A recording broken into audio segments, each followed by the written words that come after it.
السلام علیکم ورحمۃ اللہ وبرکاتہ. کیا حال ہے سب کا؟ الحمدللہ. اب تو میں بالکل اچھی ہوں. موسم بھی اچھا ہو گیا الحمدللہ. میں جب عرفہ کے دن خطبہ سن رہی تھی تو آپ لوگ مجھے بہت یاد آ رہے تھے، تو میں نے اس وقت سوچا تھا کہ میں جا کر یہ خطبہ آپ لوگوں سے شیئر کروں گی. تو انشاءاللہ آج میں آپ سے عرفہ کے خطبے کے ٹرانسلیشن کے اوپر کچھ بات کروں گی. دوسرے یہ کہ آپ لوگوں نے کتاب الحج پڑھی ہوگی اور اس میں بھی سارا ذکر اس کا پڑھا ہوگا، اور ہو سکتا ہے کچھ لوگوں نے سنا بھی ہو. کتنے لوگوں نے سنا تھا ٹی وی پر یا ریڈیو پر؟ اچھا الحمدللہ، کافی اچھا. حج ایک بہت اچھا موقع ہے سب کو یونائٹ کرنے کا مسلمانوں کو، لیکن اسی وقت ممکن ہو سکتا ہے جب ان کو عربی آتی ہو، جب بات سمجھ آتی ہو. کیونکہ اگر لینگویج بیریئر ہو تو قریب بیٹھا شخص بھی بہت دور ہے. یعنی اگر زبان کا فاصلہ ہو، ایک دوسرے کی بات ہی سمجھ نہ آ رہی، اور اگر زبان سمجھ آتی ہو تو ہزاروں میل دور بیٹھے لوگ بھی دلوں کے قریب ہوتے ہیں. میری بہن نے اس رمضان میں اعتکاف کیا تھا مسجد نبوی میں. وہ کہنے لگی کہ میرے آس پاس اتنے اچھے اچھے لوگ تھے، اتنی عبادت گزار اور نیک خواتین تھیں، مجھے بہت زیادہ تکلیف ہوتی تھی کہ میں ان سے کمیونیکیٹ نہیں کر سکتی. تو وہ ایک دوسرے کو جیسے کچھ سکھا رہی ہیں، کچھ بات کر رہی ہیں، کچھ کہتے ہم جتنا بھی کوشش کرتے اشاروں میں دوسری تیسری طرح، لیکن وہ بات نہیں بنتی تھی. تو اس وقت وہ کہتی مجھے بہت شدت سے احساس ہوا کہ عربی زبان آنی چاہیے. وہ کہتی کہ بہت زیادہ میں نے اس کی دعائیں بھی کی کہ اللہ تعالیٰ مجھے سکھا دے. تو بہرحال قرآن مجید پڑھ کے ووکیبلری تو بہت ساری آ جاتی ہے، صرف ضرورت اس بات کی ہوتی ہے کہ انسان اس کو تھوڑا پریکٹس کرے. پہلے آپ کو چند ایک ایسی تصویریں ہلکی سی دکھا دیتے. یہ فریش پکچرز ہیں حرم کی اور حج کے جانے اور آنے کی، تو ہلکا ہلکا میں ساتھ بتاتی جاتی ہوں تاکہ آپ بھی میرے ساتھ سفر کر لیں، اور اس کے بعد پھر میں خطبے پہ آؤں گی انشاءاللہ. ٹھیک ہے؟ اس تصویر کو دیکھ کے کیا احساس ہو رہا ہے؟ کیا آتا ہے ذہن میں؟ کوئی بتائے گا آپ میں سے؟ ہوتا نا ایک چیز کو دیکھ کے آپ کہتے اوہ، پہلا خیال کیا آتا ہے؟ یونٹی اور ایک سینٹر. یس، ایک سینٹر. اور اللہ تعالیٰ کی عظمت کا خیال، اور حضرت ابراہیم علیہ السلام کا اخلاص کہ انہوں نے خالی وادی میں لوگوں کو پکارا تھا، اور کس طرح دیوانہ وار. جب میں دیکھتی تھی نا یہ میری اپنی اتاری ہوئی تصویریں، تو میں کہتی تھی کیسی دیوانگی ہے. میرے منہ پہ ایک ہی لفظ آتا تھا، یہ کیسی دیوانگی ہے، میری عقل میں نہیں آتا. اب دیکھیے کہ چھوٹے چھوٹے معاملات میں ہم کتنی کیلکولیشنز کرتے ہیں یا نہیں. یہ چیز کتنے کی آئے گی، کتنے پیسے لگیں گے، پھر کیا بچے گا، پھر کیا نقصان ہوگا، پھر کیا فائدہ ہوگا.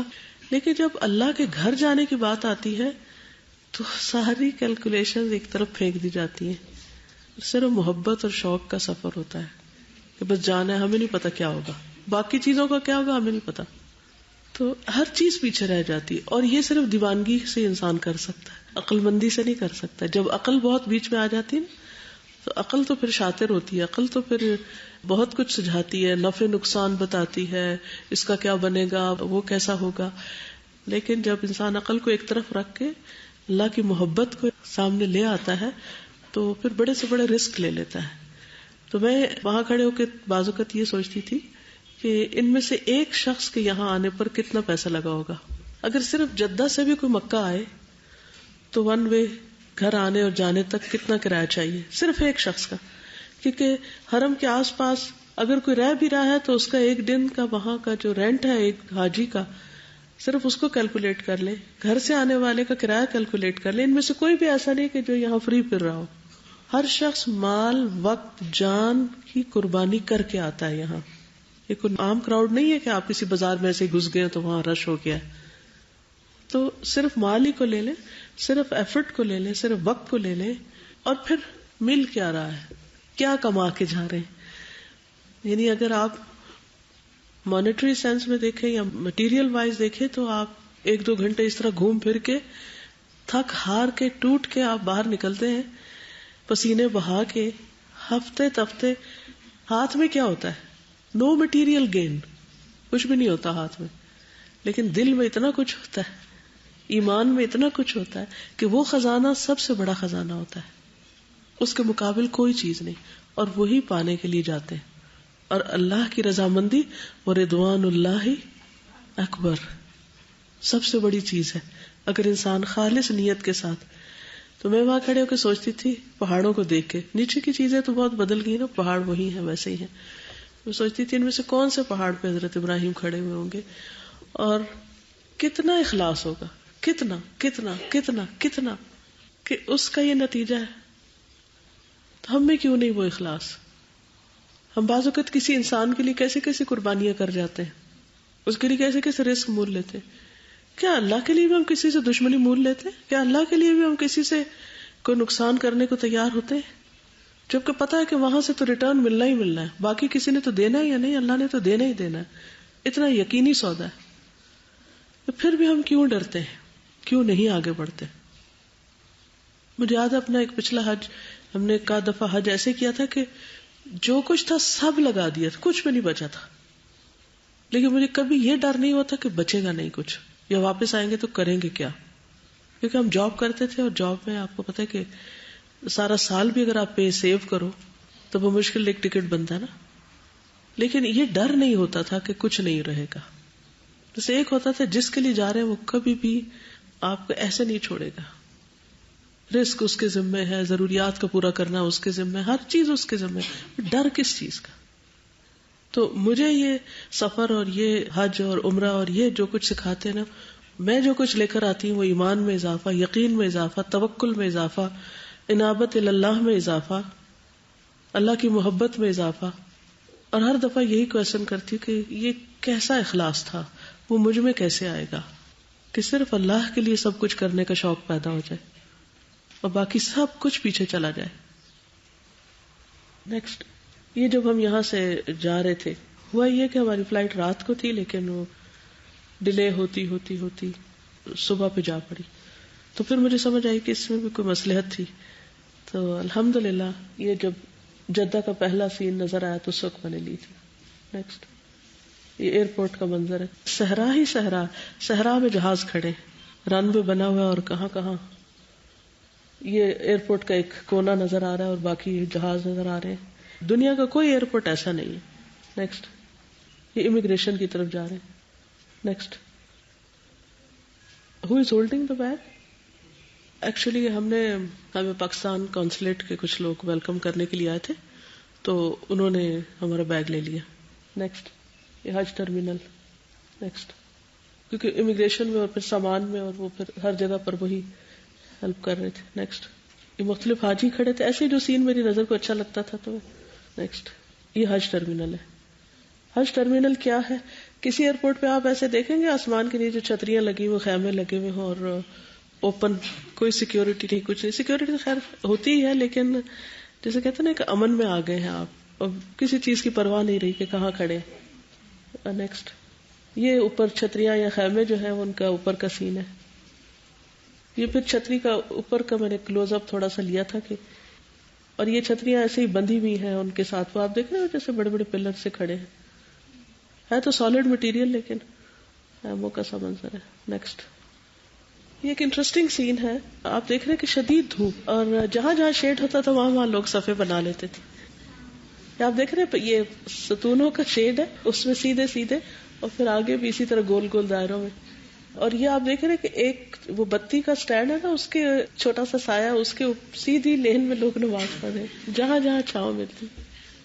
لیکن آگے کی صفوں والے جو ہیں وہ بغیر کسی سائے کے گھنٹوں لوگ دھوپ میں بیٹھے ہوتے تھے جیسے جمعے کے دن. اور نیکسٹ, پھر اسی طرح اسی قسم کا سین ہے کہ چھاؤں چھاؤں میں لوگ بیٹھے ہوئے. نیکسٹ, یہ جمعہ پریئر کے لیے کافی صبح سے ہی لوگ بیٹھ گئے تھے, اور مجھے حیرت یہ ہوتی تھی کہ یہ تو اندر کا سین تو نہیں, یہ تو باہر کی طرف بیٹھے. کافی دور تک گلیوں میں لوگ صفے بنا کے بیٹھے ہوتے تھے. اندر جگہ تو جو رات سے بیٹھا ہے صرف وہی بیٹھ سکتا ہے اندر. اب یہ عین جمعہ کا وقت تھا میرے خیال میں. نیکسٹ, زمزم کے لیے انہوں نے بڑے بڑے ٹینک سے لگا دیے باہر کی طرف, اور اس میں بھی لوگوں کو صرف پانی کی بوتل لینے کے لیے بعض اوقات لمبی لمبی لائنوں میں کھڑا ہونا پڑتا ہے. رمضان میں جاتے ہیں تو کولرز بھی ہوتے ہیں, صفے بھی بچھی ہوتی ہے. حج کے موقع پر کولر, صفے, ہر چیز اٹھا دی جاتی ہے.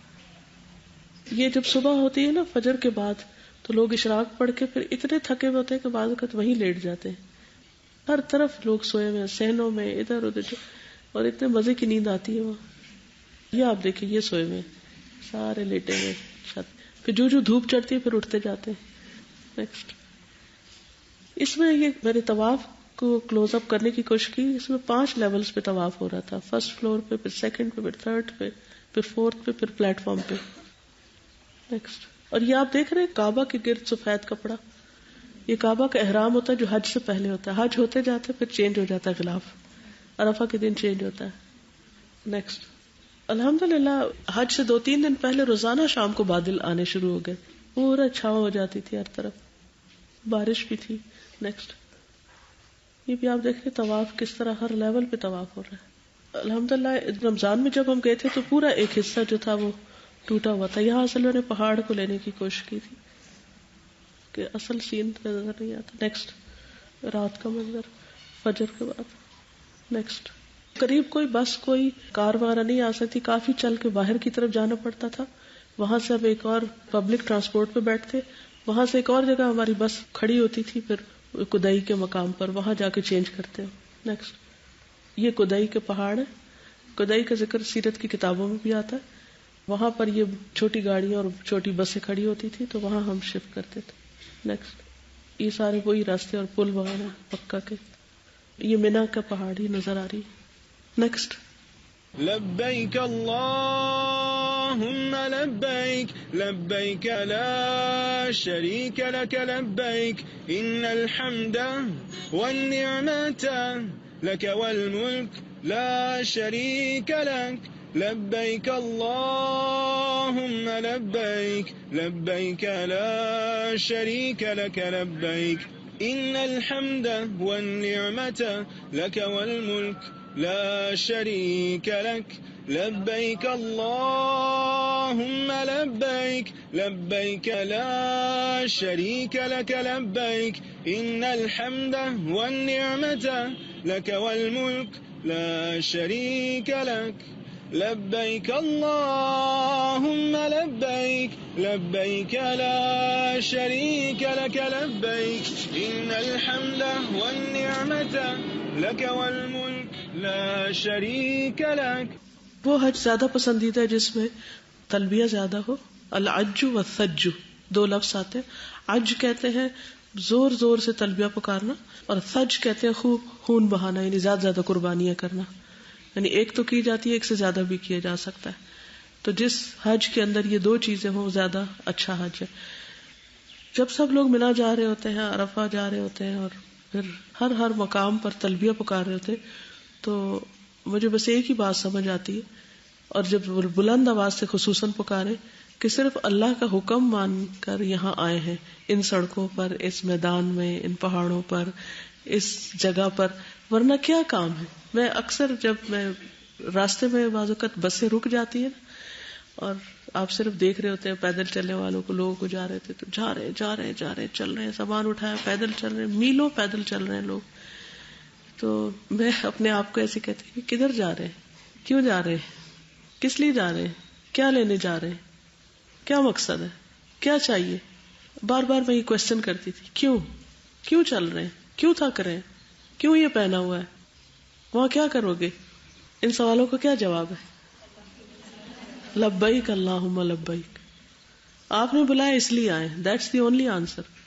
عقل کوئی جواب نہیں دے سکتی، کیونکہ وہاں کچھ ہے ہی نہیں. نہ وہاں مارکیٹ ہے، نہ وہاں کوئی پکنک ریزورٹ ہے، کچھ بھی تو نہیں ہے. وہاں دھوپ ہی دھوپ ہے، اور حتیٰ کہ لیٹنے کے لیے پراپر بستر نہیں ہے، کھانے کا پراپر سامان نہیں ہے، وضو وغیرہ، واش روم، ہر چیز. الحمدللہ بہت فیسلٹیز ہیں. اس کے باوجود جب اتنی لمبی لمبی لائنیں ہوتی ہیں تو ہر چیز مشکل ہوتی ہے. اور پھر ہر طرح کے لوگ ہوتے ہیں، کوئی کس طرح واش روم یوز کر لیتا ہے، کوئی پتہ نہیں چلتا پاک ہے ناپاک ہے، کوئی کچھ پھینک کے آ جاتا ہے، کوئی کچھ کرنا ہوتا ہے. ہر ایک کی ان چیزوں کو برداشت کرنا. پھر مجھے سمجھ آئی کہ اس لیے اتنا تلبیہ کہنے کا حکم ہے کہ بہت زیادہ تلبیہ کہو، تاکہ جس وقت شیطان بہکانے لگے یا جس وقت عقل غالب آنے لگے تو ایک ہی بات سوچو کہ مقصد صرف ایک ہے، لبیک اللہم لبیک. آپ نے بلایا، ہم چلے آئے ہیں، صرف آپ کے کہنے پہ آئے ہیں، صرف آپ کے لیے آئے ہیں، کوئی دنیا کا مقصد نہیں. اپنے اخلاص میں اضافے کے لیے آئے. دیکھیں نا، جب انسان کسی بھی چیز کے لیے جاتا ہے تو اس کو کوئی نہ کوئی فائدہ حاصل ہو جاتا. مثلا دین کے لیے بھی نکلتا تو بعض اوقات دنیا کا فائدہ حاصل ہو جاتا. لوگ جہاد کے لیے نکلتے تھے تو وہاں سے بھی غنیمت مل جاتی تھی. ٹھیک، کچھ تو ملتا تھا نا. لیکن حج کے سفر میں تو صرف دینا ہی دینا ہوتا. وہاں سے تو آپ کو کوئی ایسی غنیمت ملنے کا تو کچھ ہے ہی نہیں. تو جب انسان سب کچھ آہستہ آہستہ آہستہ آہستہ ہر چیز پیچھے چھوڑ دیتا ہے، یعنی یہاں سے ہم مکہ تک بھی جاتے ہیں تو کپڑے رکھ لیتے ہیں اور چیزیں رکھ لیتے ہیں. جب مکہ سے مینا جاتے ہیں تو انسان ہے چونکہ ضرورت پڑتی ہے، تو میں نے اس طرح کیا کہ جو اپنا مسواک وغیرہ تھا اور بہت ضروری چیزیں وہ تو اپنے ہینڈ بیگ میں رکھ لی، 2-3 چیزیں، اور سوچا کہ کپڑے بدل لوں گی تو کپڑے اور چند چیزیں جو تھی وہ بیگ میں رکھ دی. اور آپ کو حیرت ہوگی کہ بیگ کھولنے کی ضرورت پیش نہیں آئی. ٹائم بھی نہیں تھا، دل بھی نہیں چاہا اور ضرورت بھی نہیں محسوس ہوئی. تو میں سوچ رہی تھی کہ پہلے گھر چھوڑا، بہت سی چیزیں وہاں چھوڑ دی، پھر مکہ آئے، پھر بہت سی چیزیں مکہ میں چھوڑ دی، پھر چلتے چلتے حتیٰ کہ جو پیک ہے عرفات، وہاں پہنچ کر تو واقعی سوائے دعاؤں کی کتابوں کے اور کچھ بھی نہیں چاہیے تھا. کچھ بھی نہیں چاہیے، کیونکہ کچھ اور کرنے کا وقت نہیں ہے. تو اس وقت مجھے یہ سمجھ آئی کہ حج یہ سکھاتا ہے کہ انسان اللہ کے لیے ہر چیز ہی چھوڑ دے اور اس کے دل میں کسی قسم کا کوئی لالچ ہو ہی نہ، کسی چیز کی کوئی توقع ہو ہی نہ، اور ایک ہی سوچ کے لے کر جائے کہ اللہ کے لیے سب کچھ دے سکتے، چھوڑ سکتے. یہ تو پھر مینا کی انٹرنس ہے. مینا میں بھی نیچے ہی سونا تھا، تو اتنے صرف لٹرلی 3 بالش کا چوڑا وہ تھا میٹرس، اور جتنا ہمارا قد اتنا ہی ہوگا، اس سے بھی شاید چھوٹا ہی ہوگا. تو میں سوچی تھی کہ اچھا اس پر بھی سو سکتے ہیں نا، لیکن نیچے کارپٹ تھا، ایک کارپٹ کے اوپر چھوٹے چھوٹے میٹرس رکھے تھے، اور خیمہ بھی تھا مینا میں. لیکن عرفہ کے بعد جب مزدلفہ آئے تو خیمہ بھی گیا. لٹرلی لوگ سڑکوں پر، میدان میں، ہر کوئی یوں پڑا ہے قبرستان کی طرح. جیسے اگر آپ ایسے کر کے آنکھوں کو دیکھیں نا دور تک، یوں لگتا ہے ایسے قبریں قبریں ہیں، قبریں قبریں، ایسی فیلنگ آتی ہے. مرے پڑے ہیں سب، کیونکہ تھکے ہوئے تھے نا، جاگنا ہی مشکل رہے. میں سوچی تھی کہ نیچے کیسے لیٹوں گی، لیکن اتنی اچھی نیند آئی کہ فریش ہو گئے. پھر اس رات چونکہ نبی صلی اللہ علیہ وسلم نے تہجد بھی نہیں پڑھے تھے تو ہماری آنکھ کھل گئی، لیکن ہم نے بھی نہیں پڑھے، سنت کی پیروی کرنی، اور سو بھی گئے. نیکسٹ، یہ مینا کے کچھ مناظر ہیں. یہ بھی کوئی کہیں نمازیں پڑھ رہا ہے، کوئی کہیں جماعت کر رہا ہے. نیکسٹ، یہ خیمے ہیں. ہر ملک نے اپنے اپنے جھنڈے لگا رکھے تھے لوگوں کی سہولت کے لیے، پہچان کے لیے. نیکسٹ، یہ سب خیموں کا شہر ہے. نیکسٹ، جب ہم نے پہلا حج کیا تھا تو یہ درخت نہیں تھے اس وقت. کئی سالوں میں یہ درخت کافی بڑے ہو گئے. آپ دیکھیں یہ درختوں کے ساتھ ساتھ فٹ پاتھ ہوتا ہے نا اندر، اس پہ لیٹے ہوئے اور سو رہے ہیں اسٹیٹ اپ مٹی کے اوپر، کچھ چھوٹی سی چادر، یہ جائے نماز بچھا کے یا کچھ. نیکسٹ، یہ عرفہ کا دن ہے، یہ ایران کا جھنڈا ہے. نیکسٹ، یہ عرفہ ہے. نیکسٹ، یہ صرف میں نے اس لیے لی کہ کتنی اونچی اونچی لائٹس لگی ہوئی ہیں، ایک پول کو کیپچر کرنے کی کوشش کی. نیکسٹ، اس قدر لوگ چیزیں بانٹتے نظر آتے تھے. جیسے ہماری گاڑی گزر رہی ہے نا تو صرف فیو سیکنڈ میں اتنے کارٹن لسی کی، وہ جو بوٹل کینز ہوتے ہیں وہ، اور پانی، اور وہ 2-3 انہوں نے اندر پھینک دی. ہر کوئی دینے والا ہے، لینے والے بھی بہت تھے، لیکن ہر ایک کے اندر ایک دینے کا مزاج. نیکسٹ، یہ پاکستانی کاؤنسلیٹ کا خیمہ تھا. اس طرف یہ عرفات میں خیمہ تھا ہمارا جہاں ہم رکے تھے، اندر سے چھوٹا سا منظر ہے. نیکسٹ، یہ مینا کا خیمہ ہے. نیکسٹ، یہ حرم جانے کے لیے اس پل میں سے گزرتے تھے ہم. نیکسٹ، یہ ریڈ کلر کی بس ہے اور اس کا شکل کیا نظر آ رہی ہے، اتنی خوبصورت بس. اس بس سے ہم شفٹ کرتے تھے دوسری بس پر. نیکسٹ، احرام کے لیے میں نے بالکل بلیک، یہ بالکل سفید نہیں لیا تھا، یہ دوپٹہ لیا ہوا تھا جو اس وقت میں نے پہنا ہوا ہے. اس کی وجہ یہ تھی کہ پہچان جلدی ہوتی ہے، ورنہ پیور بلیک میں یا پیور اس میں یا پھر اوپر لال پیلے چیزیں لگاتے ہیں لوگ، وہ بھی ایک عجیب چیز لگتی. تو اس میں کہ ہم لوگوں نے ایک ہی کلر کے ملتے جلتے بلیک اینڈ وائٹ میں پہنے ہوئے تھے تو پہچان بہت جلدی ہو جاتی تھی. نیکسٹ، جمرات. یہ آپ دیکھتے کئی لیولز اب انہوں نے بنائے ہیں جمرات کو پتھر مارنے کے نا. یہ سارا سیلاب پورا لوگوں کا اندر جا رہا ہے پتھر مارنے کے، لیکن اتنا کنٹرول تھا کہ انہوں نے ایکسکیلیٹرز کے اوپر 3-4 چکر دلواتے ہیں تو ہر کوئی لائنوں میں آ جاتا ہے، اکٹھا کراؤڈ داخل نہیں ہو سکتا. نیکسٹ، یہ جمرات کے اوپر کا، یعنی جیسے یہ ہماری چھت ہے نا اسی طرح. نیکسٹ، یہ مینا کے خیمے. نیکسٹ.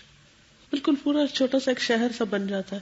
اور جیسے وہ مہاجرین کی بستیاں ہوتی ہیں کبھی آپ نے دیکھی ہوں گی, تو مجھے یہاں رہ کے ایسے لگ رہا تھا جیسے مہاجر بستی میں رہ رہے ہیں. اور مجھے بہت خیال آ رہا تھا کہ جو لوگ اپنے شہروں گھروں سے نکال دیے جاتے ہیں اور پھر وہ جا کر مہاجر کیمپوں میں رہتے ہیں, تو ان کے گھر کیسے ہوتے ہیں, ان کی گلیاں کیسے ہوتی ہیں, ان کے دروازے, ان کے سارا وہ چونکہ پردہ تھا خیمے کا, تو وہ جو اندر داخل ہوتا وہ کھل جاتا, پھر ہم مشکل ہوتی کہ وہ کوئی گزرے گا تو ہم دکھ جائیں گے.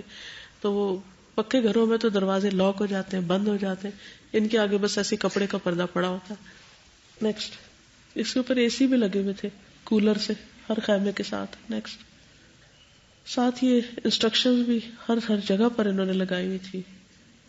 جمرات کی رمی کی روانگی میں مقررہ اوقات کی پابندی کریں, بچوں کو ساتھ ہرگز نہ لے جائیں, عمر رسیدہ افراد شرعی رخصت سے فائدہ اٹھائیں, مینا میں رہیں, جلدی نہ کریں. نیکسٹ. پانی کا جہاں انتظام ہوتا تھا وہاں لگا ہوتا. نیکسٹ. یہ بھی وہی گلی ہے, خیمے ہیں رائٹ لیفٹ, اور سب نیچے سو رہے ہوتے تھے. نیکسٹ. پینے کے پانی کی اسی طرح ہی کنٹینر ہوتے تھے بڑے بڑے. نیکسٹ. پھر یہ واپس طواف افاضہ اوپر کے فلور پر کیا تھا, تو یہ چھت کی قریب سے کچھ پکچرز میں نے لی تھی. نیکسٹ. فلور کی کچھ لی تھی. نیکسٹ. اب نئی جو ایکسٹینشن ہے اس کی چھت اس طرح کی ہے, ہیوج تعمیر ہے, اور پنکھا ہے یہ آپ دیکھ رہے ہیں اوپر سے نیچے تک آیا. نیکسٹ. یہ گرین ایریا ہے صحیح کے درمیان گرین لائٹس کے ساتھ, اس سے رنگ خراب ہوا ہے ورنہ بہت ہی خوبصورت ایریا تھا. نیکسٹ. یہ سیکنڈ فلور کی تھی. پھر صحیح کے بعد یہاں ایک اسکیلیٹر سے نیچے جاتے ہیں. نیکسٹ. واپس لیونگ, یعنی طواف افاضہ کے بعد پھر مینا جانا ہوتا ہے. نیکسٹ. یہ کوئی پبلک ٹرانسپورٹ. نیکسٹ. یہ پہلے دوسرے دن اس طرح طواف ہو رہا تھا فرسٹ فلور پہ, اینڈ دھوپ میں. آپ دیکھیے کہ کیسے لوگوں کی ہمت ہے, رش بھی تھا اور گرمی بھی اور دھوپ بھی, لیکن لوگ کر رہے ہیں اور ہر لیول پہ طواف ہو رہا ہے. نیکسٹ. یہ مینا میں مغرب کی نماز ہے, شاید لوگ پڑھ رہے تھے ایک جگہ پر. نیکسٹ. کیونکہ طواف افاضہ کے بعد پھر آپ احرام اتار دیتے ہیں. نیکسٹ. یہ اب نئے جمرات کافی بڑے بڑے ایریاز پہ بنے. نیکسٹ. پہلے اور دوسرے جمرہ کو مارنے کے بعد طویل قیام کیا تھا نبی صلی اللہ علیہ وسلم نے, دعائیں مانگی تھی, لیکن تیسرے کے بعد نہیں. نیکسٹ. یہ مینا کے کچھ مناظر ہیں, لوگ سڑکوں پہ پڑے ہیں رات کے وقت. نیکسٹ. یہ طواف وداع کے طواف کے پراپر سائنز لگے ہوئے ہیں اب. نیکسٹ. کیونکہ اتنی ہیوج کنسٹرکشن ہے, پتہ نہیں چلتا کہ طواف شروع کہاں سے, اور نیچے تو کعبہ نظر آتا ہے, سیکنڈ فلور پہ کعبہ نظر نہیں آتا. نیکسٹ. یہ پلرز کے ساتھ قرآن مجید رکھنے کا بہت ہی اچھی یہ بنی ہوئی تھی, تو میں نے ایک آئیڈیا کے لیے تصویر لی تھی کہ ہمیں بھی اپنے پلرز کے ساتھ یا کلاس روم میں قرآن مجید رکھنے کے لیے اس طرح کی چھوٹی چھوٹی کیبنٹس بنوا لینی چاہیے. نیکسٹ. یہ زمزم طواف کے دوران. نیکسٹ. مختلف گروپس کے لوگ اکٹھے بیٹھتے تھے, ان کے جو لیڈر ہوتے تھے ان کو انسٹرکشنز دیتے تھے, پھر اس کے بعد وہ اپنا کام شروع کرتے تھے. اسی طرح ایک گروپ بیٹھا ہوا تھا, انڈونیشیا کے لوگ تھے. نیکسٹ. یہ 14ویں کا چاند آپ دیکھیے رات کو کتنا کلیئر اور خوبصورت. نیکسٹ. پلر قریب سے میں نے لیا تھا, ان کے دور سے تو پلر نظر آتے, قریب سے ایک نظر آئے تو اچھا لگتا ہے. نیکسٹ. یہ ویل چیئر خانہ کعبہ کے اندر جتنی بھی آس پاس ہوتی تھی سب اٹھا کے لے جا کے کباڑ میں ڈال دیتے تھے, کیونکہ مسلسل انہیں صفائی کرنی پڑتی تھی تاکہ لوگوں کے لیے رکاوٹیں نہ بنے. نیکسٹ.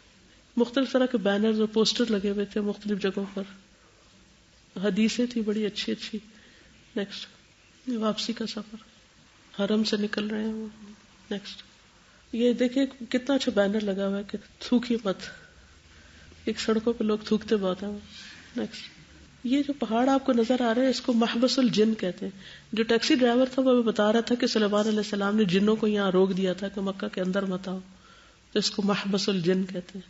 نیکسٹ. یعنی جن حبس کر دی. یہ مکہ سے نکلنے کے لیے کسی نہ کسی ٹنل سے گزرنا پڑتا ہے, تو اس کی تصویر. نیکسٹ.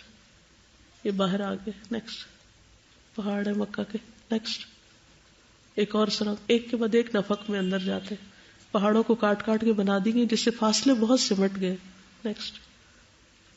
یہ جو کافی باہر جا کر پیچھے سے جو مکہ ٹاور ہے نظر آتا ہے. نیکسٹ. یہ پھر ہم حج ٹرمینل پہ پہنچ گئے. نیکسٹ. PIA کا اپنے بینر وغیرہ لگے ہوتے ہیں جہاں پاکستانی آ جاتے ہیں سب. نیکسٹ. یہ حج ٹرمینل میں جاتے ہوئے تصویر.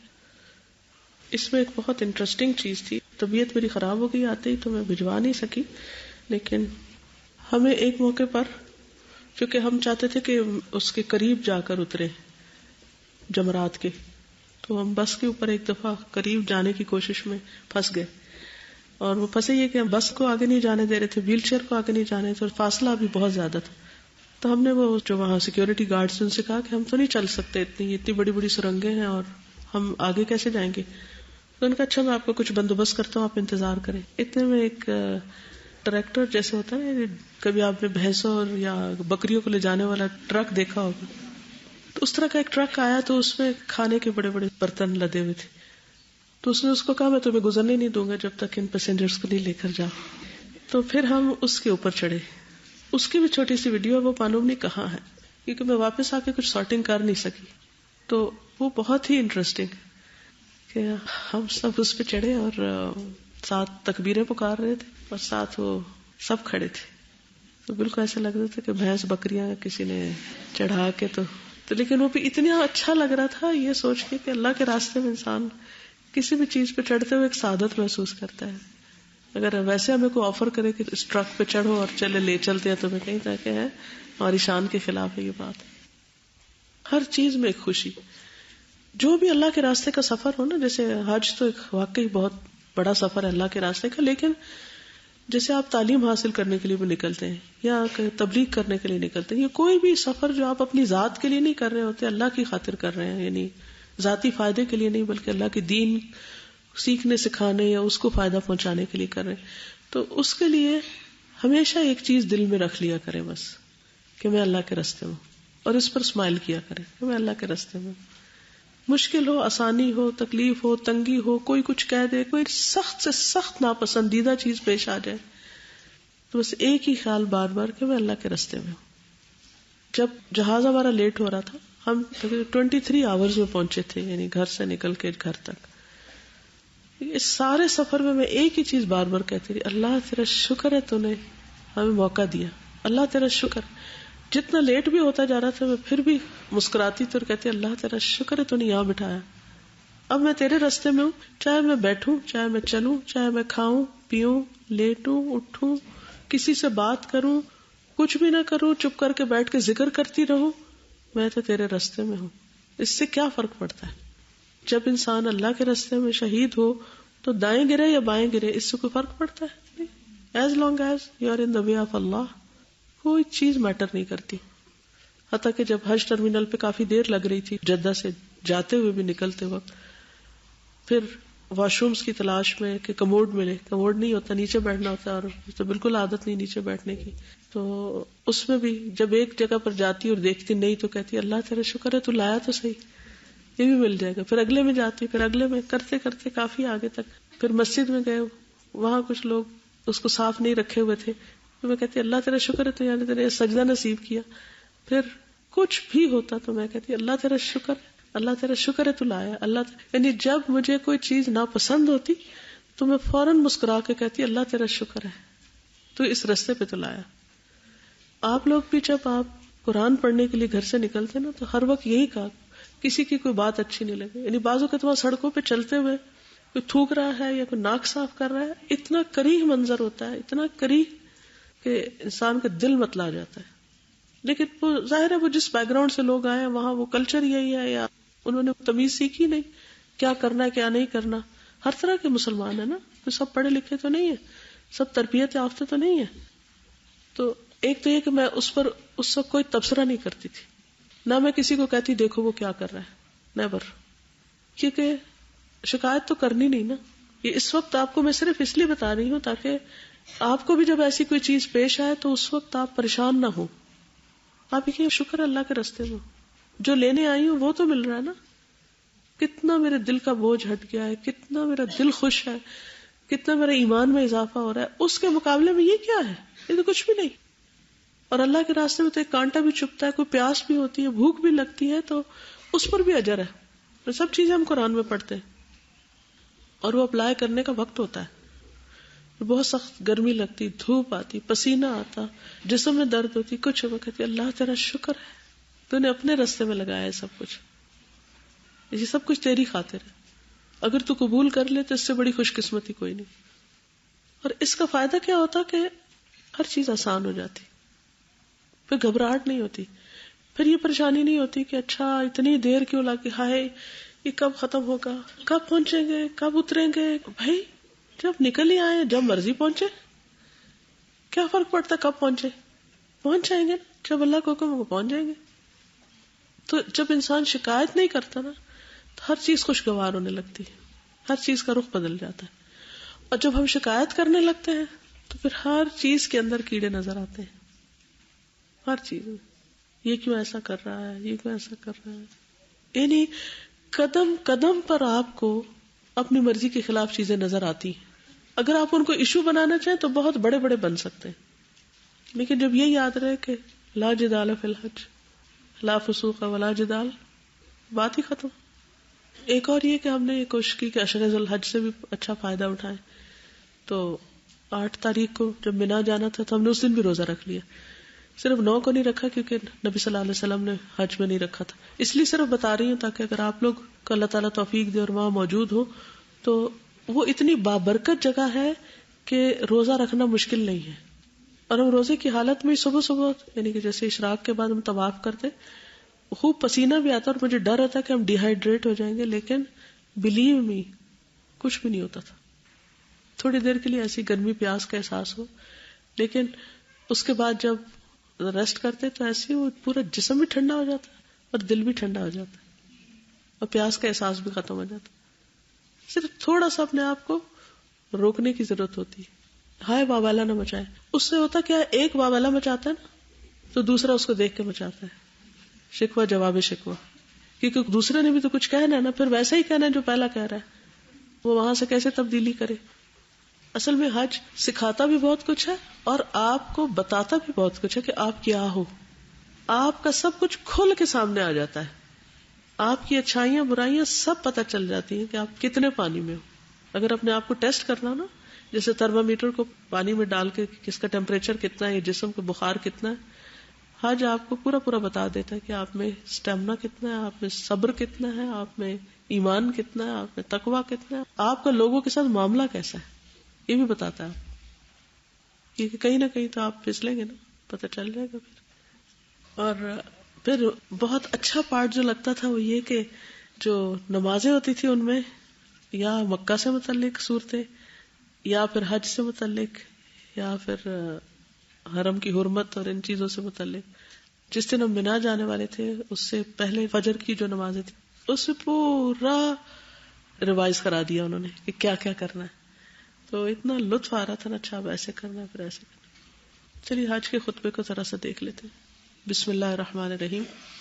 ان الحمد للہ نحمده ونستعینه ونستغفره ونتوب الیہ ونعوذ به من شرور انفسنا ومن سیئات اعمالنا من يهده الله فلا مضل له ومن يضلل فلا هادي له واشهد ان لا اله الا الله وحده لا شريك له واشهد ان محمدا عبده ورسوله صلی اللہ علیہ وعلى آلہ وصحبہ وسلم تسلیما کثیرا الی یوم الدین. پھر اس کے بعد اما بعد, اے لوگو اللہ تعالیٰ سے ڈرو جیسے ڈرنے کا حق ہے. سب سے پہلی نصیحت, ایسے ڈرو جیسے ڈرنے کا حق ہے. اے مسلمانوں, تمہیں اللہ نے اسلام سے شرف بخشا ہے. آپ یقین کریں جب میں یہ خطبہ سن رہی تھی نا میں صرف رو رہی تھی اور اس وقت واقعی اپنے مسلمان ہونے کا شکر ادا کر رہی تھی کہ اگر میں آج مسلمان نہ ہوتی تو میں یہاں کیسے بیٹھی ہوتی. یہ ایمان کی جو لذت اور حلاوت اس وقت محسوس ہو رہی ہے یہ تو کہیں بھی نہ پا سکتی. اور تمہیں اس دین کی امانت کا بوجھ اٹھانے کی توفیق عطا کی ہے. یہ کیا ہی عظیم شرف ہے اور کیا ہی بڑی فضیلت ہے کہ تم رحمت کی ہوئی امت ہو تاکہ اللہ تعالیٰ تم پر مہربان ہو.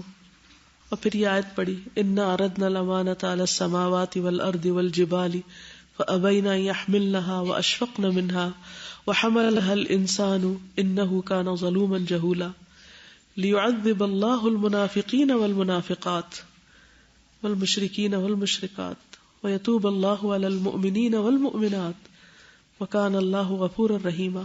پھر یہاں 3 گروپس کو واضح طور پر منشن کیا گیا. اے مسلمان بھائی، یہ دین اپنی تعلیم اور اصولوں کے ساتھ آپ کے پاس امانت ہے. یہ جملہ تو ایسے مجھے لگا کہ یہ دین میرے پاس ایک امانت ہے. اللہ نے مجھے دے دیا یہ دین، میں مسلمان پیدا ہو گئی اور میں ایک امانت کی حامل ہو گئی. تو آپ اس ذمہ داری کو اچھے طریقے سے ادا کریں اور اس کے عمدہ اخلاق کے ساتھ آراستہ ہو جائیں. صحیح عقیدہ آپ کے پاس امانت ہے، تو آپ اللہ پر، اس کے فرشتوں پر، اس کی کتابوں پر، اس کے رسولوں پر اور آخرت کے دن پر سچائی اور سنجیدگی کے ساتھ ایمان لانے والے بن جائیں. کتنا اچھا ریمائنڈر ہے تو ہم مسلمان، ہمیں پتہ ہے ہم سب ان چیزوں پر ایمان لاتے ہیں، لیکن اس وقت اس موقع پر ایسی نصیحت کرنا بہت ہی زبردست یاد دہانی. اللہ سبحانہ و تعالیٰ کو اس کے اچھے ناموں اور بلند صفات کے ساتھ متصف کریں، اسی کے مطابق جس پر قرآن و سنت نے دلالت کیا ہے. تکذیب، تنفیر، تحریف، تعطیل سے دور رہتے ہوئے رب کے بارے میں ایسا یقین رکھو جیسا رب ہے، یعنی رب کو انسانوں جیسا مت سمجھو، اور جیسے اس کی صفات ہیں. لیس کمثلہ شیء وہو السمیع البصیر. اللہ اکیلے کی عبادت کیجیے. پہلے دین کو امانت، پھر ایمان کا ذکر، اللہ تعالیٰ کی پہچان کی بات، اور پھر اللہ کی عبادت. کنیکشن دیکھ رہے ہیں آپ خطبے میں، وما خلقت الجن والانس الا لیعبدون. تو مجھے فوراً احساس ہو کہ ہاں مجھے اللہ نے پیدا اس لیے کیا، اور اس وقت میں عبادت کی حالت میں. پھر اس کے بعد دعا. آپ اللہ تعالیٰ سے دعا کرنے اور عاجزی اختیار کرنے میں اخلاص سے کام لیں، اپنے سخت حالات میں، اپنی خوشحالی میں، اپنی تنہائی میں اور اپنے ظاہر میں. وَإِن يَمْسَسْكَ اللَّهُ بِضُرٍّ فَلَا كَاشِفَ لَهُ إِلَّا هُوَ وَإِن يُرِدْكَ بِخَيْرٍ فَلَا رَادَّ لِفَضْلِهِ يُصِيبُ بِهِ مَن يَشَاءُ مِنْ عِبَادِهِ وَهُوَ الْغَفُورُ الرَّحِيمُ. اس کے بعد آپ محمد صلی اللہ علیہ وسلم پر ایمان لانے میں سچائی سے کام لیں. ریمائنڈر ہے سب، ہم مانتے ہیں لیکن سچے ہو جائیں اس ایمان میں. وہ اللہ کے بندے، اس کے رسول اور انبیاء اور مرسلین کے خاتم النبیین ہیں. ما کان محمد ابا احد من رجالکم ولکن رسول اللہ وخاتم النبیین وکان اللہ بکل شیء علیما. آپ کا ان پر سچا ایمان ہونا چاہیے جو آپ کو ان کی سنت کی اتباع پر آمادہ کرے. کتنا اچھا میسج ہے. اور شریعت کو نافذ کرنے اور اسی کی طرف فیصلہ لوٹانے اور اس پر راضی رہنے پر آمادہ کرے. اور یہ کہ نبی صلی اللہ علیہ وسلم کی سنت آپ کے تمام حالات میں نمونہ اور اسوہ ہونی چاہیے. ہر موقع پر یہ سوچیں کہ اس جگہ اگر نبی صلی اللہ علیہ وسلم ہوتے تو وہ کیا کرتے.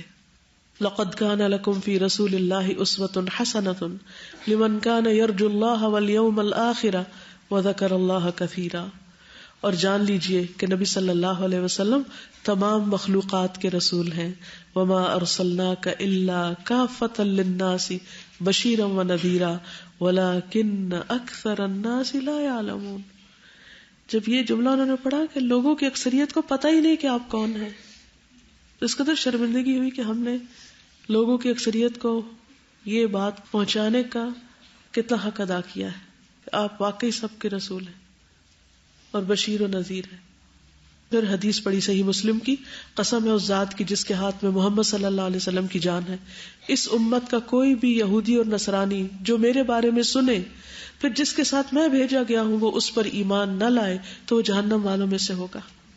یعنی خواہ کوئی پچھلی کتابوں کو مانتا اور رسولوں کو، لیکن جب تک محمد صلی اللہ علیہ وسلم کو نہ مانے اس وقت تک وہ آگ سے نہیں بچ سکتا.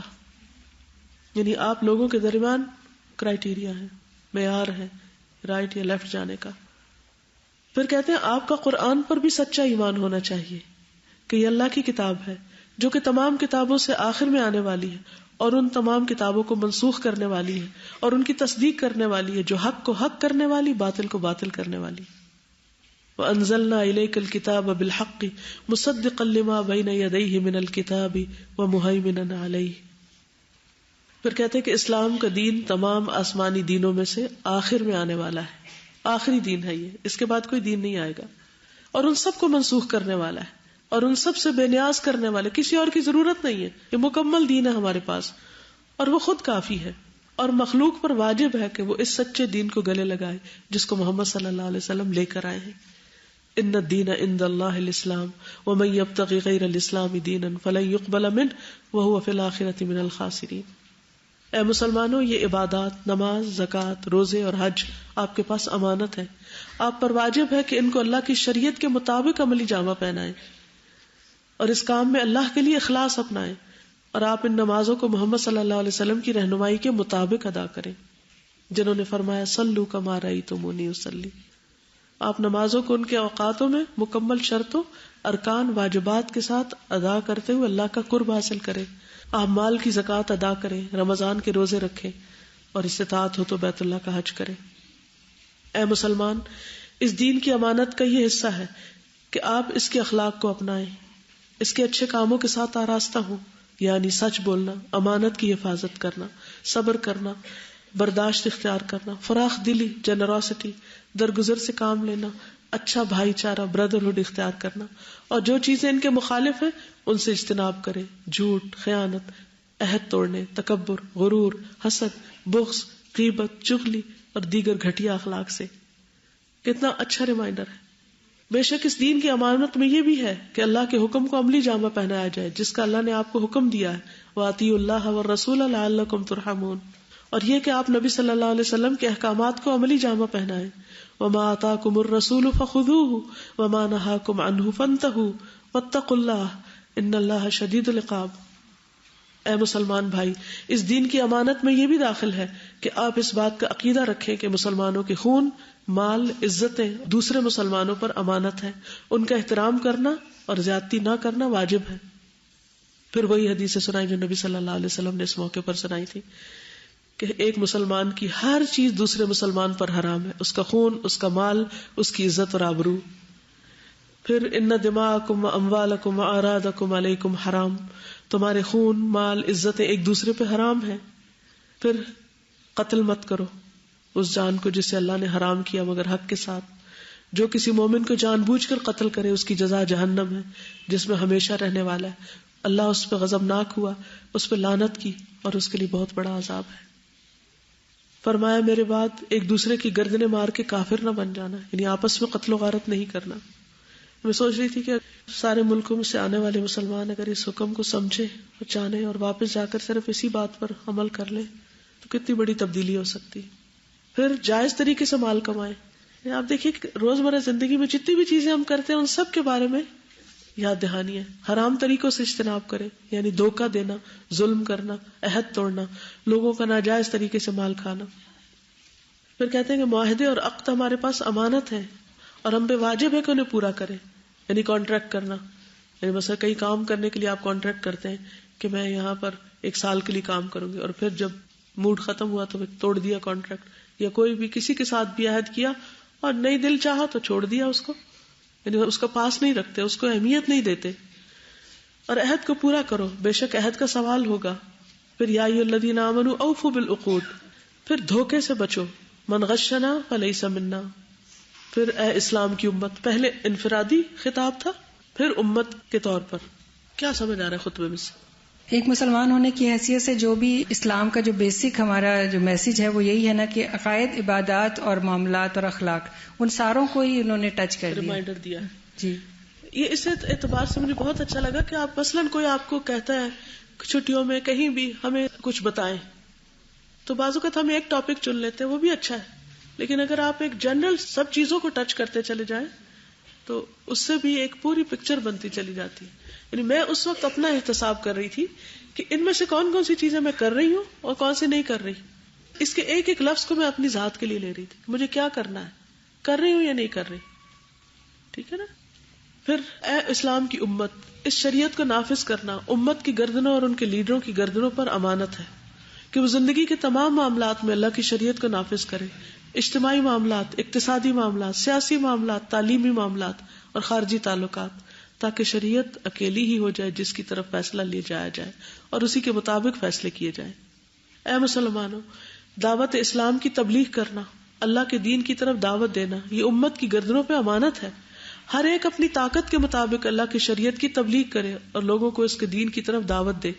وَلْتَكُن مِّنكُمْ أُمَّةٌ يَدْعُونَ إِلَى الْخَيْرِ وَيَأْمُرُونَ بِالْمَعْرُوفِ وَيَنْهَوْنَ عَنِ الْمُنكَرِ اور پھر کنتم خیر امۃ اخرجت للناس تأمرون بالمعروف وتنہون عن المنکر. پھر اے مسلمانوں، تمہاری زندگی تمہارے پاس امانت ہے، وہ ایک برتن ہے تاکہ تم نیک اعمال کرو. تم اپنی زندگی پر امین ہو. تمہاری عمر دنوں، مہینوں اور سالوں پر مشتمل ہے. جو گزر چکی ہے وہ لوٹ کے نہیں آئے گی. ہر دن وہ جو گزر گیا ماضی کا حصہ بن گیا اور اس کی جزا اللہ کے پاس ہے. جو کچھ بھی ایک دن میں ہم نے کر کے اللہ کے پاس بھیجا. لیجزی الذین اساءوا بما عملوا ویجزی الذین احسنوا بالحسنی، تاکہ اللہ ان لوگوں کو جنہوں نے برائی کی اس کا بدلہ دے اور جنہوں نے بھلائی کی بھلائی کے ساتھ ان کو بدلہ دے. اے مسلمان بھائی، آپ سے سوال کیا جائے گا آپ نے اپنی عمر کس کام میں فنا کی، جوانی کس کام میں گزاری.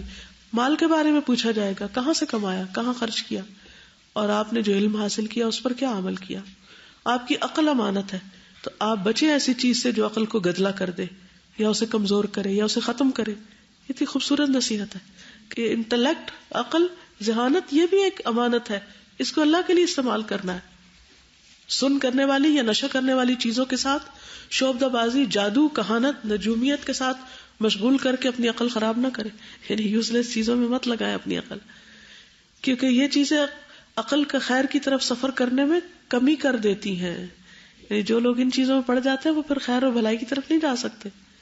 اور اللہ کی تخلیق اور اس کی عظیم آیات میں غور و فکر کرنے سے بھی عقل کو مغلوب کر دیتی ہیں. ان فی خلق السماوات والارض واختلاف اللیل والنہار لآیات لأولی الالباب. غور و فکر کا سبق بھی. سنریہم آیاتنا فی الآفاق وفی انفسہم حتی یتبین لہم انہ الحق. اور عقل کو علوم کے حاصل کرنے سے بھی مغلوب کر دیتی ہے. یعنی انسان پھر علم کے قابل بھی نہیں رہتا. وہ علوم جو لوگوں کی دین و دنیا کی اصلاح کرتے ہیں. آپ کا نفس اور آپ کے اعضاء جن سے آپ اپنی زندگی میں فائدہ اٹھاتے ہیں وہ بھی امانت ہے.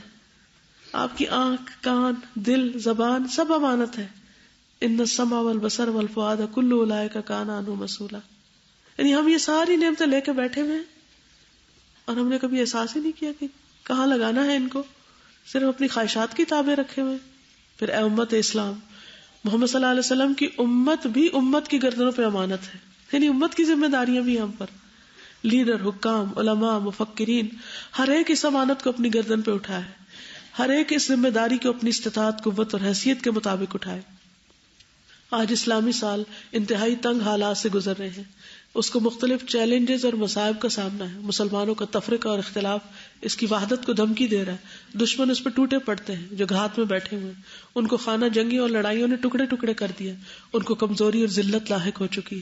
ان کی باہمی لڑائی بہت سخت ہو چکی. قریب اور دور کے لوگ سب اسے جانتے ہیں. اس کا سبب یہ ہے کہ وہ اپنی دینی تعلیم، اپنے صحیح عقیدے سے پیچھے ہٹ چکے ہیں. اسلام کی قیمتوں یعنی بلند صفات اور اخلاق سے عاری ہو چکے ہیں. اور ان میں سے اکثر لوگ ایسی چیزوں کی طرف بھاگ رہے ہیں جن کو اللہ نے حرام ٹھہرایا ہے، جن سے ان کو کمزوری اور تباہی پہنچی. امت کا ایک گروہ بے حیائی کی طرف بھاگ رہا ہے، اخلاق ضائع کر رہے ہیں، ہر چیز میں آزادی چاہ رہے ہیں. انہوں نے عزتوں کو ضائع کرنے، حرمتوں کے پردے چاک کرنے، اخلاق کو خراب کرنے، شرعی بندھنوں کو توڑوانے کے سوا کوئی فصل نہیں کاٹی. اس کے ساتھ ساتھ انہوں نے امراض اور خطرناک بیماریوں میں اضافہ کیا ہے. یہ سب کچھ ان عظیم مصیبتوں کا نتیجہ ہے. اس امت کا ایک گروہ وضعی قوانین پر قابض ہو چکا ہے، یعنی انسانوں کے بنائے ہوئے قوانین. وہ اس کے ساتھ خیر چاہتا ہے، لیکن انہوں نے امن و امان، قرار اور سکون کے نہ ہونے کی فصل کاٹی. دشمنوں نے ان کو غلام بنایا اور وہ دشمن ان کے اندرونی معاملات میں داخل ہو چکے ہیں. اس امت کے گروہ نے اپنے دشمنوں کی عادات، اخلاق اور افکار میں ان کی تقلید کی اور اپنے تعلیمی طریقے اور اصول کافروں سے عاریتاً لے لیے. یہ سمجھتے ہو کہ ترقی کا انحصار اس پر ہے. انہوں نے یہ نہیں سوچا کہ کون سی چیز اچھی اور کون سی بری، کون سی فائدہ مند اور کون سی نقصان دہ، کون سے اصول شریعت کے موافق ہے اور کون سے مخالف. یعنی اندھا دھند ہر چیز لے لی. اے مسلمان، اور ان نظاموں میں سے ایک گروہ نے اسلام میں سوشلزم، لبرلزم، سیکولرزم کو داخل کر دیا اور لوگ خیال کرتے ہیں کہ یہ ترقی ہے، حالانکہ معاملہ اس کے برعکس ہے. اسلام کو کسی ازم کی ضرورت نہیں، وہ خود ایک کمپلیٹ یعنی کہ کامل دین ہے. الیوم اکملت لکم دینکم. یہ صورتحال تمام امت میں نہیں بلکہ اکثر امت کا یہ حال ہے، ورنہ ہمیشہ سے امت میں ایسے لوگ موجود رہے جو حق پر رہے اور دین پر جمے ہوئے، اصولوں اور ثابت شدہ احکام پر عمل کرتے رہے، توحید کی دعوت دیتے رہے، شرک سے روکتے رہے اور اصل شریعت کی حفاظت کرتے رہے اور لوگوں کی تقلید اور پیروی سے روکتے رہے. اے مسلمانوں، اس بڑی رسوائی، نقصان اور ذلت کے بعد اب وقت آ گیا ہے. یہی وہ وقت ہے کہ امت اپنے رب کی طرف بھاگے اور اس کے دین سے جڑ جائے. ففروا الی اللہ، انی لکم منہ نذیر مبین، یعنی آئندہ کرنے کا کام کیا ہے؟ اللہ کی طرف دوڑو، میں اس کی طرف سے کھلا ڈرانے والا ہوں.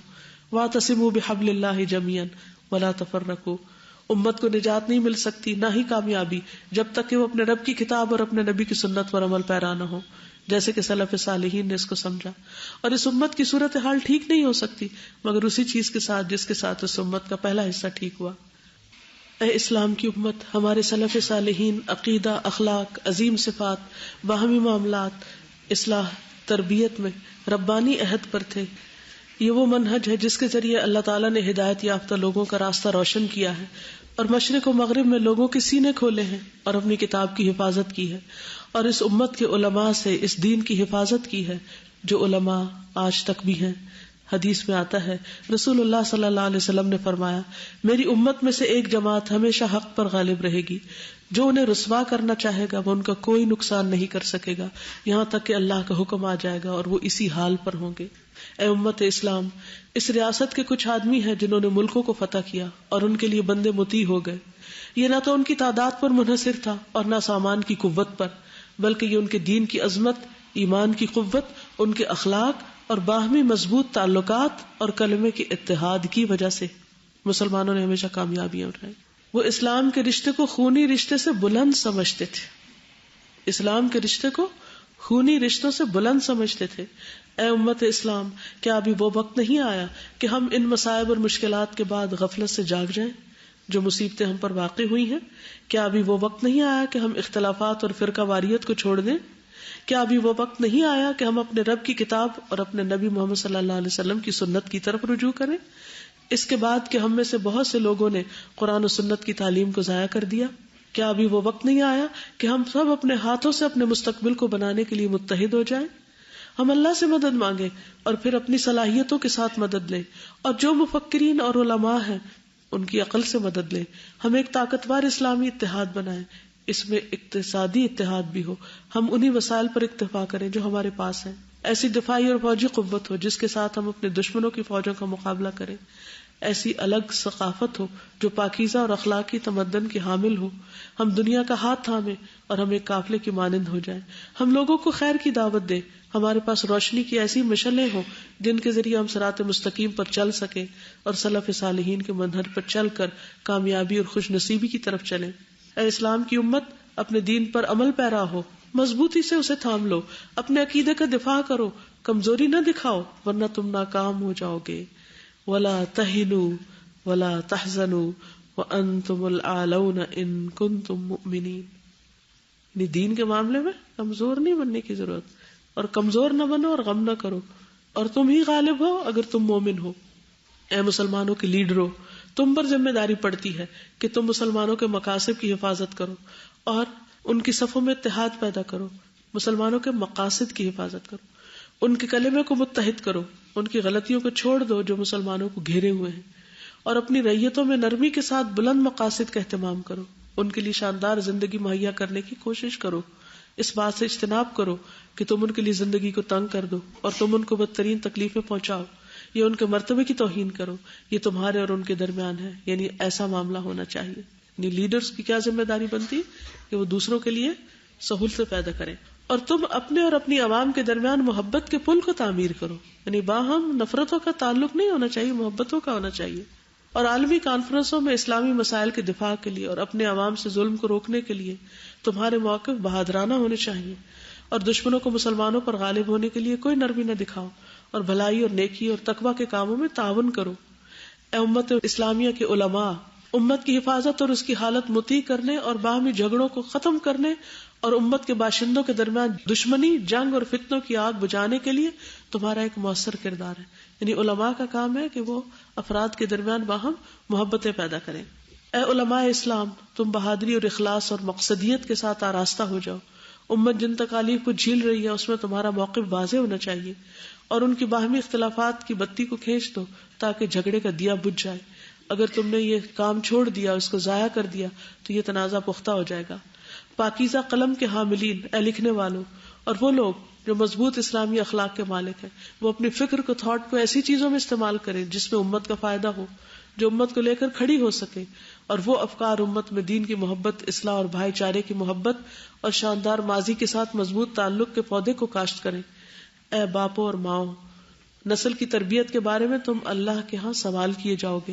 تم ان کی صحیح طریقے پر اور اخلاق کریمہ پر تربیت کرو، ان کے دلوں میں دین اور وطن کی محبت کاشت کرو، اس بات کی کوشش کرو کہ ان کی پوری زندگی میں تعلیم اور تعلم اور محنت کرنا پھیل جائے، ان کو بے حیائی اور برے کاموں سے دور رکھو۔ اے تعلیم کے ذمہ دار لوگوں، مسلمانوں کو بیٹوں کو وہ تعلیم دو جو ان کی دین و دنیا میں فائدہ مند ہو، ان کے لیے راستے روشن کرو، ان کے مستقبل کو ٹھیک کرنے کے لیے ان کو اس قابل بناؤ کہ وہ اپنی امت اور ہم وطنوں اور اسلامی مسائل کی خدمت کی ذمہ داری ادا کرنے کے قابل ہو جائیں۔ یعنی ایسے افراد اسکولوں میں تیار ہوں کہ جو امت کی ذمہ داری کو سمجھ سکیں۔ اے مالدار لوگو، جس دین کا تم کو امین بنایا گیا ہے اس کے بارے میں اللہ سے ڈرو، مالوں کی زکوٰۃ ادا کرو۔ تم پر اسلامی امت کا یہ حق ہے کہ اپنے ملکوں کے مال میں اضافہ کرو تاکہ ان جاندار منصوبوں سے خیر و برکت حاصل ہو، تاکہ اقتصادی قوت اور ترقی حاصل ہو اور نوجوانوں کو موقع دیا جائے اور عام لوگوں کے ہاتھوں کو مصروف کیا جائے، یعنی لوگوں کو کام میں لگاؤ۔ اس بات سے بچو کہ تمہارے مال امت کے فساد اور ان کے اخلاق کو بگاڑنے اور ان کے رویے کو مٹانے کا سبب بنے، یا تمہارے مال اسلام کے دشمنوں کے لیے مدد کا باعث بنے۔ اے منصوبے بنانے والوں، پالیسی میکرز، اپنے بارے میں اور اپنی ذمہ داری کے بارے میں اور امت کو ذلت سے نکالنے اور لوگوں کو تکلیف سے نکالنے کے لیے جو منصوبے تم بناتے ہو ان کے بارے میں اللہ سے ڈرو۔ تم امت کے لیے جو منصوبے بناتے ہو، اقتصادی، عسکری، صحت کے متعلق، سیاسی معاملات کے متعلق، ان میں سچائی اور اخلاص کو لازم کر لو۔ یہ منصوبے شریعت کے تابع ہونے چاہیے۔ منصوبے بناتے وقت اس بات کا دھیان رکھو کہ وہ منصوبے دین اور اس کے اصولوں کے ساتھ متفق ہوں، اور جو دین کے مخالف ہوں ان سے بچو۔ اے اسلامی اقوام، یہ تمہارے ملک تمہاری گردنوں پر امانت ہے، تم ان کے امن و امان، محاصل، وسائل اور ان کے منصوبوں کی حفاظت کرو۔ واضح رہے کہ تم تمام دشمنوں کا نشانہ ہو، وہ تمہاری صفوں میں انتشار پیدا کرنا چاہتے ہیں، خانہ جنگی پھیلانا اور بدنظمی پیدا کرنا چاہتے ہیں، تو ان خبیث چالوں سے بچو۔ وہ چاہتے ہیں کہ تمہاری بنیادوں کو ختم کر دیں اور اچھی بات کا خاتمہ کر دے تاکہ تم پہ قبضہ کر سکے، تمہیں اپنا تابع بنا سکے۔ ان چالوں سے بچو۔ اے امت اسلام، سب سے بڑی خیانت یہ ہے کہ بندہ اپنے دین اور اپنی امت کے ساتھ خیانت کرے، اس کے ساتھ غداری کرے، اور اس کی صورتوں میں سے ایک صورت یہ ہے کہ امت کے افراد کے درمیان منشیات کو عام کر دیا جائے، یعنی صرف پیسے کمانے کے لیے لوگوں کو ڈرگز پہ لگا دیا جائے اور اس میں خطرناک بلا کو پھیلایا جائے، اور یہ کہ انسان امتی کا دشمن بن جائے اور دوسرے لوگوں کے کہنے پہ ایسا کرے کہ اس کے ذریعے سے وہ اپنے ملک اور امت کو تباہ کرے۔ کس مصلحت کے تحت؟ اس میں کوئی مصلحت نہیں، بلکہ دنیاوی اغراض اور مقاصد اور لالچ کے لیے۔ نسلوں کی حفاظت کرو۔ حجاج بیت اللہ الحرام، تم نے اس ملک کو وطن بنایا، تم نے اس حرم کو امن اور اطمینان والا پایا۔ یہ امن اور اطمینان اللہ کی مہربانی کی وجہ سے ہے، اور اس کے بعد اس ملک کے حکمرانوں کی مہربانی کی وجہ سے ہے، جو زندگی کے تمام معاملات میں اللہ کی کتاب اور نبی صلی اللہ علیہ وسلم کی سنت پر عمل کرتے ہیں اور شریعت کو اپنا دستور اور نظام بنایا ہے، اور حکمرانوں اور ریت کے درمیان جو محبت ہے اس نے اس معاشرے کو ایک طاقتور معاشرہ بنا دیا ہے۔ اللہ تعالیٰ نے اس ملک کو اختلاف اور فساد کے خلاف ایک خارجی متوازن ریاست دی ہے جس نے اس ملک کو فتنوں اور مصیبتوں سے دور رکھا ہے۔ اے مسلمانوں، امت میں تقسیم اور گروہ بندی امت کے لیے نقصان دہ ہے۔ اپنی مشکلات کو خود حل کرو اور دشمنوں سے احتیاط کرو کہ وہ تمہیں باہم لڑائیں۔ اے بیت اللہ کے حجاج کرام، اس نعمت پر اللہ کا شکر ادا کرو اور سکون اور اطمینان کو لازم کر لو۔ ٹریفک کے قوانین کا احترام کرو، اس چیز سے بچو جو حرام ہے، ان چیزوں سے بچو جو دیگر حج کے شاعر میں حاجی کے لیے رکاوٹ بنے۔ اسلام کے اخلاق کو اپناؤ۔ یہ قوانین جو وضع کیے گئے تمہاری سلامتی کے لیے بنائے گئے، ان کی حفاظت کرو تاکہ تم فلاح پاؤ۔ اے انسان، موت ہر زندہ چیز کی انتہا ہے۔ اللہ نے موت کو تمام مخلوق کے لیے لازم ٹھہرایا ہے۔ ارشاد باری تعالیٰ ہے، کل من علیہا فان وَيَبْقَى وَجْهُ رَبِّكَ ذُو الْجَلَالِ وَالْإِكْرَامِ۔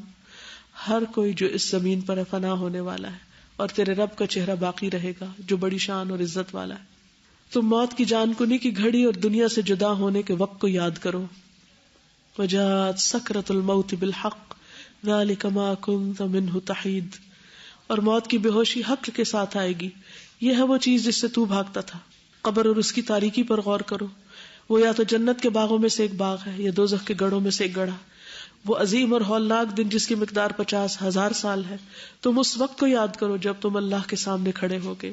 یومئذ تعرضون لا تخفی منکم خافیہ، اس دن تم پیش کیے جاؤ گے، تمہاری کوئی چھپی بات چھپی نہ رہے گی۔ اس دن کو یاد کرو جب سورج بندوں کے قریب آ جائے گا، اس کی تپش بڑھ جائے گی، پسینہ ان کے عملوں کے حساب سے ہوگا، کسی کا ٹخنوں تک، کسی کا پاؤں تک، کچھ لوگوں کے منہ میں بطور لگام کے ہوگا۔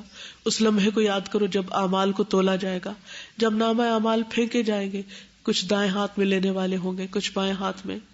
اس دن کو یاد کرو جب آواز دینے والا آواز دے گا، اے اہل جنت، اللہ کے ہاں تمہارے لیے ایک وعدہ ہے، وہ وعدہ وہ تمہیں دینا چاہتا ہے، پورا کرنا چاہتا ہے۔ وہ کہیں گے وہ کون سا وعدہ ہے؟ کیا اس نے ہمارے چہروں کو سفید اور خوبصورت نہیں بنا دیا؟ کیا ہمیں جنت میں داخل نہیں کیا؟ کیا ہمیں جہنم سے نہیں بچایا؟ پھر وہ پردے دور کر دے گا تو وہ اللہ کے معزز چہرے کو دیکھیں گے، تو جنت میں اس نعمت سے بڑی کوئی نعمت نہ ملے گی۔ اس دن کو یاد کرو جب آواز دینے والا آواز دے گا، اے اہل جنت تم ہمیشہ رہو گے، تمہیں موت نہیں آئے گی، اور اے جہنم والو تم ہمیشہ رہو گے، تمہیں کوئی موت نہیں آئے گی۔ وآخر دعوانا ان الحمدللہ رب العالمین۔ تو اگر آپ حج پر جائیں تو اس خطبے کے لیے ریڈیو ضرور لے جائیں، کیونکہ ہم نے دیکھو کہ نا وسیع میدانوں میں خیمے ہیں، تو مسجد میں خطبہ ہوتا ہے وہاں سے ہر خیمے تک نہیں پہنچتا، تو ہم نے بس میں جا کے ریڈیو آن کر کے سنا تھا، کیونکہ ہمارے پاس ریڈیو نہیں تھا ویسے، تو ہماری بس تو قریب کھڑی تھی، تو ہر بس قریب نہیں کھڑی ہوتی کہ آپ دوبارہ بس میں جا کے تو خطبہ سنیں، اور اگر خطبہ نہیں سنتے تو وہ پھر ایسے ہی لگتا ہے کہ جیسے جمعے کے دن اگر آپ خطبہ ہی نہ سنیں یا سنیں اور سمجھیں ہی کچھ نہ، تو پھر جمعے کا کیا لطف۔ تو اسی طرح حج کا جو الحج و عرفہ، تو عرفہ کا قیام وقوف جو ہے وہ اس کے بعد شروع ہوتا ہے، خطبے کے فوراً بعد۔ تو پھر اگر یہ سمجھ ہی نہیں آیا، یہ سنا ہی نہیں، نہ بھی سمجھے تو بھی سننا چاہیے، میں سمجھتی کیونکہ ایک عجیب کیفیت ہوتی۔ میں اس وقت ہی سوچ رہی تھی کہ کتنے لوگ ہیں جن کو سمجھ آ رہا ہے، کتنے لوگ ہیں جو اول سن رہے ہیں، اور سننے والوں میں کتنوں کو سمجھ آ رہا ہے۔ اتنے لوگ وہاں اکٹھے ہوئے تھے، اس میں سے 1/4 بھی اگر اس کو سمجھ کے اپلائی کر لیں تو ہر سال اس طرح ہو تو کتنی حالت بدل جلدی تبدیلی آ سکتی۔ مجھے یہ سارا خطبہ سن کے لگا جتنے خوبصورت الفاظ کا چناؤ تھا، and it was appealing to the emotions, اور باتیں وہی قرآن اور حدیث کی تھیں، لیکن جو الفاظ تھے نا ایک احساس ذمہ داری کو انہوں نے جگایا، اور ایک امانت اور واجب کے جو ورڈز ہیں نا بڑے اسٹرانگ۔